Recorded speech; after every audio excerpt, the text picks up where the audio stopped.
What's going on, fam? We're back on the bulk. We're back on the bulk right now. We're actually heading down to Ling Bulk right now. Had some beautiful life, clarity, soul searching, and I will always love bodybuilding. Right now we're outside this place called Curia, coffee place. But I want to talk about 5 things that I wish I would have known at the beginning of my bodybuilding lifting career. So number one is protein. Okay, a lot of people understand I need protein, but the biggest question is always how much protein do I really need? I'm gonna answer this for you now.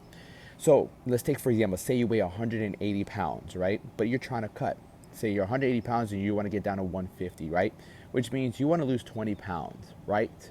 So you're saying that you have 20 pounds of fat. The whole thing about protein is lean body mass, feeding lean body mass. You don't want to feed protein to your fat. And so the rule of thumb, people say it's 1 gram of protein per pound of body weight. I say it's 1 to 1.7 grams of protein per pound of lean muscle mass. So for example, if you're like 150, if you want to cut down to 150, I would eat 150 grams of protein.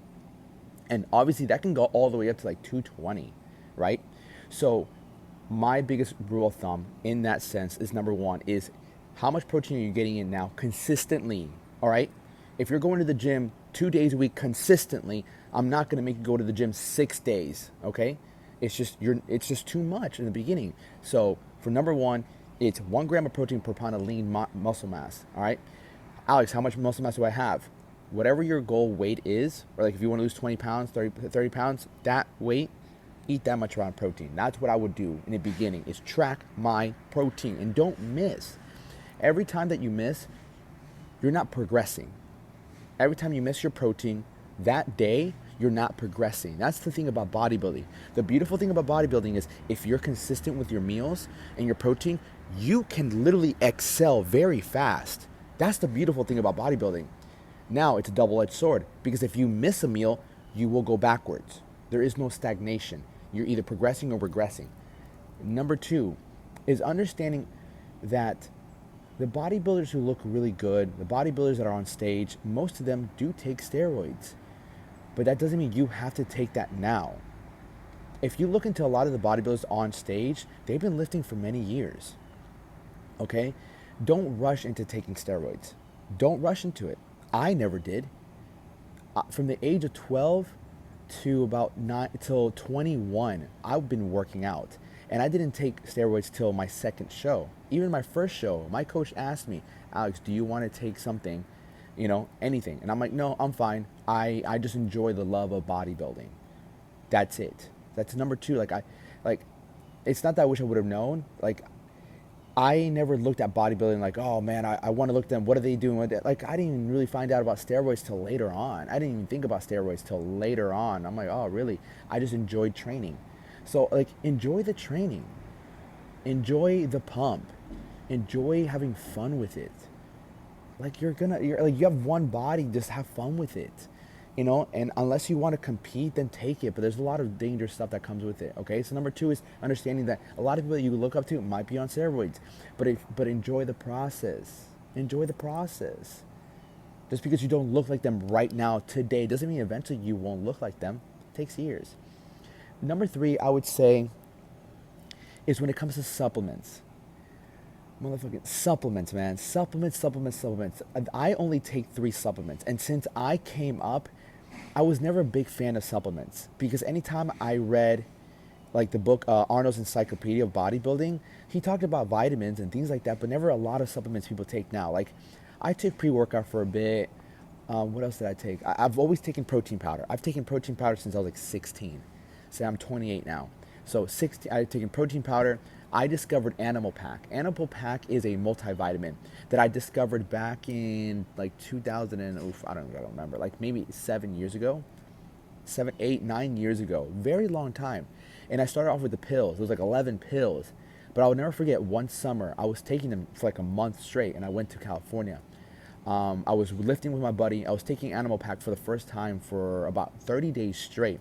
I came back on top of eating my meals. I came back and my buddy was like, bro, you got massive. And that's when I kind of realized the importance of vitamins and how vitamins play a role in your food and your digestion and the catalyst of your body converting the use of protein into your muscles. It's very interesting. Vitamins are super important, guys. So if you're not taking a multivitamin, highly recommend it. And so, supplement wise, I take a multivitamin, I take creatine, and I take sometimes a gut supplement. So you don't need many supplements. Do you need pre-workout? No. Can you have it? Sure, it's not bad. But you don't need all these other fucking supplements in the beginning, at least, you know? When I was competing in bodybuilding, I did take more supplements, but that's because I was also enhanced. So, like, I was watching my kidneys, I was watching my liver.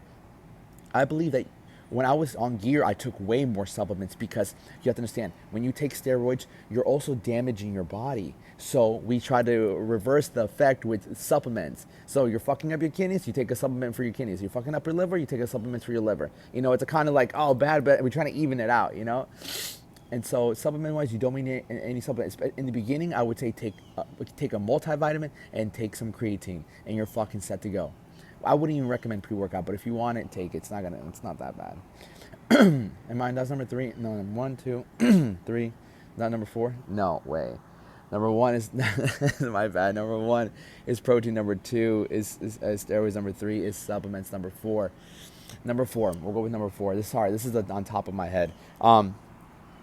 Number 4 would be understanding posing. Okay? Posing is so huge. You know, when you pose with your friends and you don't really like the way you look, this is a big one. When you pose, you're not going to like the way you look all the time because you're not that good at it. Like, you have to get better at posing. I was just posing yesterday at this gym, Crunch, and I was posing. This guy came up to me, this kid. He's like, "Bro, are you natural?" And I'm like, I'm off gear now, but like I took stuff in 2019, but I've been working out since I was 12, bro. And he's like, yeah. I'm like, yeah, bro. I'm just throwing down his pose. I'm like, let me see you pose. He's like, no, I don't want to pose, dude. Like, I need to lose a lot of body fat. And he wasn't bad. He probably had like 12, 13% body fat. He wasn't bad, but he was just not like confident in himself. And then he threw a double bicep like this. And I'm like, that's not bad. Next time you do a double bicep, elbows out this way. Instead of coming here, come here like this. And he's like, oh, okay. Posing. I posed a lot. I would look at a photo of Arnold. I would look at a photo of anybody that I liked. And you have to realize that if you want to look like these bodybuilders, the one thing they do is they pose. And if you're embarrassed of your posing, all you have to do is work on it. And it's as simple as taking your phone, taking photos or a video of you hitting poses and adjusting your poses. And when you start posing, I'm telling you, it makes a world of a difference in your physique. It makes a world of a difference in your physique. That's why these bodybuilders look so great, because they pose. It's not because they just train and eat. Even Arnold said we would pose for an hour or two. They would consistently pose. So practice the simple poses. Side chest, back double bicep, the other side chest, lat spread, front lat spread, abdominals and thighs. Just practice those and practice a vacuum. I'll come out with a video about how to do a vacuum. And the last one, I would say with bodybuilding, what I wish I would have known is it's a sport that takes a lot of discipline. That when you don't miss a meal, when you don't miss your water, when you don't miss your vitamins, it pays off. Honestly, weak points. Take that back. Number 5 is work your weak points. I wish that at like 16 years old, someone would have came to me, Alex, work your calves. I'm like, really? I'm like, Alex, work your calves for the next 10 plus years. Work your calves. Because my calves are kind of behind, and that's fine. And to not believe what everybody says, that, oh, calves are genetics. Yes, some people are born with great quality genetics. But that doesn't mean you can't work them. The calves are the same thing as any other muscle. If you work it, you feed it, it will grow. It just might take some time. So work your weak points. If it's your arms, double up on arms. If it's your chest, double up on chest and understand chest. If you have a weak chest, look up some people who are lacking weak chest. Like, find some bodybuilders. Like Flex Lewis had a weak chest, and so he brought it up. I looked at some of his videos. and just do some research on like chest, what to do with chest. If your legs are lacking, find ways to put them more under tension. Whatever your weak point is, make that a priority. Do not leave it for the end of your workout. Do not leave it for the, it's for like, oh, don't just have ass your weak points. Make it the biggest priority, because when you have a well-balanced physique, when you work those weak points, you're going to have more confidence in working any other body part. Because think about it, these are the weakest part of your body.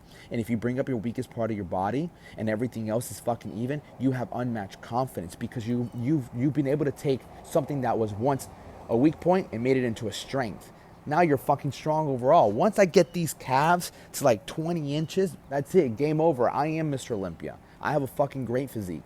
You know, bring up this chest a little bit more and these calves, done. Come at me, bro. So number 5 would be work your weak points. Stop neglecting them, because they're going to come back and bite you in the ass. Because now I've been working my calves religiously for about 7 months, and I've seen some great progress. And I think to myself, man, if I would have kept these working for like the past 5 years, they would have been something amazing. And they're still going to be something amazing, just going to take the time.